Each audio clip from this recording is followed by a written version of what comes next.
रामकृष्ण हरी सर्वांना. तर बघा आता आहे का ना, आंब्याचं सीझन संपतच आलं म्हणायचं आता. आणि आंबे इतके दिवस टिकले ह्या वर्षी, कारण माहितीये का आता आता जून महिना संपत पण आलाय. तर पाऊस जास्त उशिरा आल्यामुळे आहे का ना, जास्त आंबे खराब झाले नाहीत, चांगले आंबे राहिले. आणि पाऊस पडला ना की आंब्यामध्ये आळ्या होत्या, खराब होतो, नाचत्या. त्याच्यामुळे आहे का ना, पाऊस जास्त आला नाही त्यामुळे आंबे चांगले राहिले खायासारखे. तर आता म्हणजे मे महिना संपत आला आणि आंबे तोडून घेतले ना, केशर आंबे आपल्या बागातले, तिथं आंब्याची चटणी करायची असते. तर आपण ह्या वर्षी आंब्याची चटणी का नाहीत करणार, तर तुम्हाला हे पण सांगणारच आहे मी. तर आधी थोडं बघा, आपले एक झाडं किती आहेत माहितीये का, आपले केशर आंब्याची झाडं. ही मोठी झाडं आहेत आपली, एक 60 का 50 झाडं आहेत आपली, 50 आहेत सगळी. आणि जी आपण बारकी झाडं लावली तर ती 100-200 झाडं आहेत सगळी बारकी, आपण एक 2-2 वर्षाची झाडं लावली तर आंब्याची चटणी कशामुळे करायची नाही, तर थोडा आपल्याला अनुभव आहे त्याच्यातला, म्हणून आपण थोडक्यात सांगणार आहे तुम्हाला. तर बघा, आता ही आपल्या आंब्याची बाग लावलेली आहे का ना, बरेच दिवस झालं.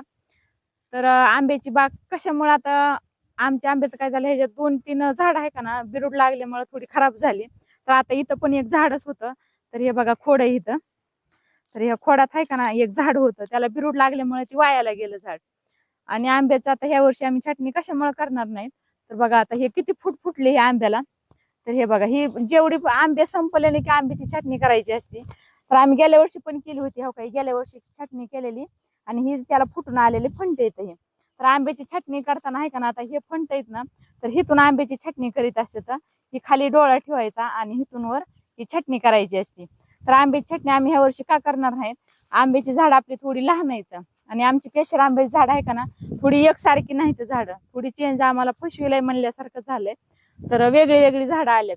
तर आपण म्हणलं आता ह्या वर्षी आंबे चटणी नाही करून बघावं, फळ किती लागतंय आणि किती नाही. म्हणजे कसं, आता गेल्या वर्षी केली तरी आंबे जास्त लागले नाही, थोडे कमी लागलं. तर ह्या वर्षी नाही चटणी करून बघू आपण. आता चटणी नाही केल्यावर आंबे किती लागतात का नाही लागतात. आता आपले आंबे झाड मोठे मोठे झाले, तर आता चटणी करताना तिथून हे फंटा कट करायचा असतो आणि एवढा राहून द्यायचा असतं. तर बघू आता ह्या वेळेस कसं होतं. तर बरेच म्हणजे हे बाग सगळी दिसते का, सगळे फंट फुटले त्याला.